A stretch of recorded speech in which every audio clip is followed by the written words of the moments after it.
À l'école, quand je regarde quelqu'un, il y avait Sherif Hamia par exemple, l'école des Aoulet, qui est située entre la Roudette et le Salamier. Avant de passer le petit Kbir de Salamier, il y avait l'école des Aoulet. Pendant la guerre 39-45, c'est-à-dire en 42-43. Alors il y avait 4 classes dans la même classe, 4 niveaux, 4 rangées, chaque rangée c'est un niveau. Et j'étais moi dans le 4e niveau, alors dans le premier niveau il y avait Sherif Hamia le boxeur. Puis je dis c'est un grand dessinateur. Sherif Hamia a affronté Robert Cohen le 10 décembre 1955 au Palais des Sports de Paris. À cette rencontre, Sherif Hamia, alors champion de France des plumes, a battu Robert Cohen, qui était champion du monde des poids coqs.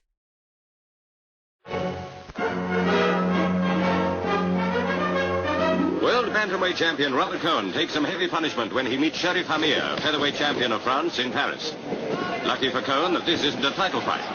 It's only the second of 10 rounds and he's down for a count of 9 already.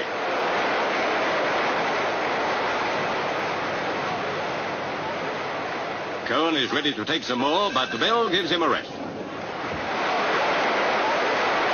Round 7, and Hamia seems as fresh as ever as he batters the champion against the ropes.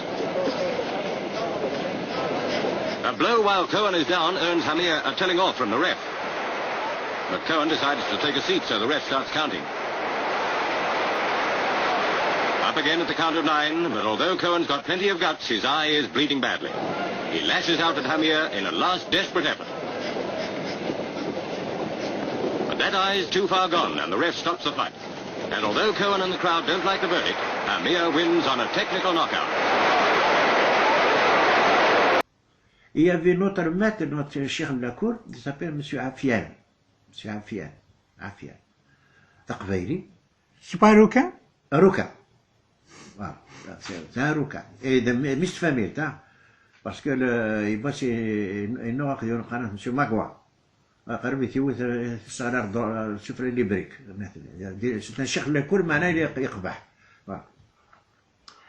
Alors quand moi j'étais... Je l'ai connu, M. Afian. M. Afian. Alors le bonhomme, qu'est-ce qu'il faisait? Sherif Hamia, il dessinait, et quand j'ai vu, j'ai dessiné aussi. J'ai imité, un gars.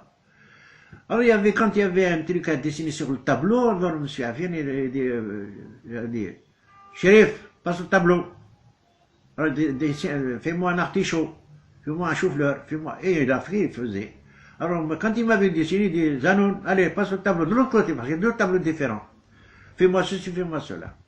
Bon, c'est grâce à lui. Et comme, mais, il يقبح Sherif Hamia, turbulent. Mais il مقرف لي 4 ans, 3 ans, 4 ans. Donc, ما يبدا يحقريون يتحمي في الليل. Qu'est-ce que je faisais dans le dessin?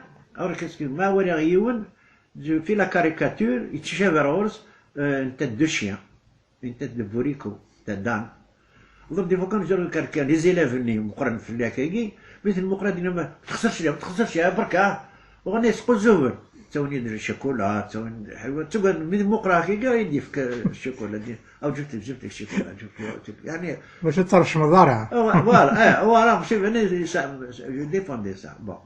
Ensuite, quand j'ai commencé à travailler, j'ai travaillé chez Pharmofis. Pharmofis, il a fait chez Gazolus. Gazolus, il avait fondé Bohar, c'est Bertrand Friedman. Dans les 15 journées qui sont restées, et j'ai dessiné le prénatal, par exemple, c'est moi qui l'ai dessiné. J'ai dessiné un chou avec un bébé de la rue d'Isly.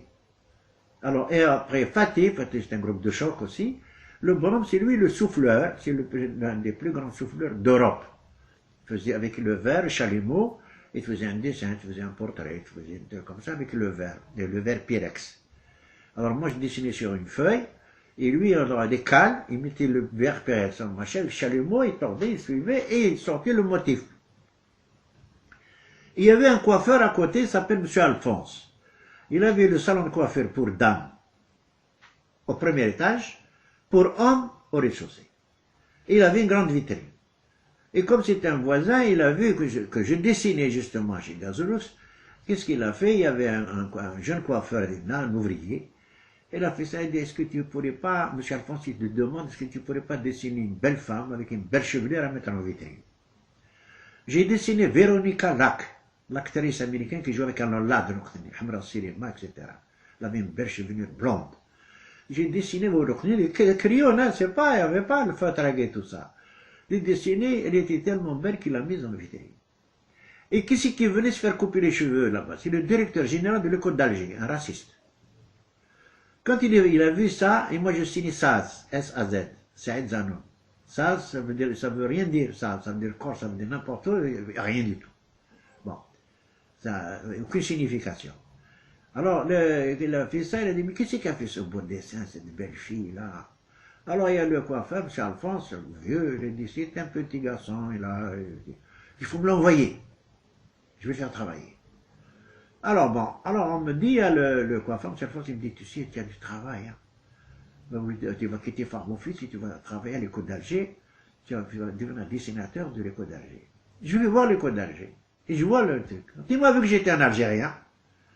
Il a fait ça, il dit qu'on va garder vos coordonnées, on vous tiendra au courant de ce que... Bon, je suis parti. Quelques jours plus tard, il y a le coiffeur, le jeune coiffeur qui me faisait couper les cheveux chez M. Alphonse. Il fait ça, il me dit, tu sais ça, je vais te dire la vérité. C'est un raciste, il a vu que tu étais un arabe.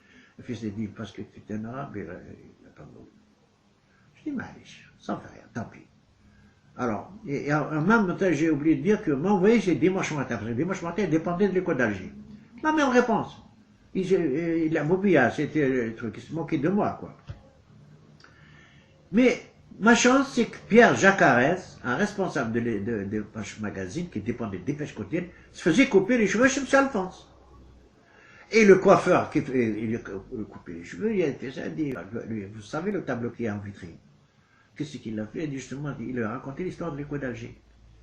Il a dit, bon, il a dit, il devait l'engager, etc. Et à partir du moment qu'il a cru que c'était un arabe, tout ça, il a pas... Quand il a vu monsieur Pierre Jacarès, quand il a vu ça, il a dit, il faut me l'envoyer. Et là, il m'envoie Dépêche Quotidienne. Dépêche Quotidienne, alors il travaillait à partir de 18h, il travaillait la nuit, 18h. J'arrivais, ça m'arrangeait, j'ai terminé mon travail, je vais à la rue Monge, vous voyez, Dépêche Quotidienne, premier étage, je monte, et c'est dépendant de Scafino, hein, c'est l'armateur. Alors j'ai dit, je me suis fait tout petit, j'ai dit quand même, j'ai dit, là-bas on me jette ici, ça va faire la même chose. Quand j'ai vu ça, et là, j'ai présenté les dessins, j'ai présenté les dessins que je faisais sur le papier. Alors, là, j'ai trouvé Albert Adrette, un grand dessinateur de la Dépêche Quotidienne. Jean-Jacques, Dépêche Quotidienne. José, Dépêche Quotidienne. Et de Montadi finalement a sorti avec moi, entre parenthèses par la suite. Il est un fiancé d'un journaliste.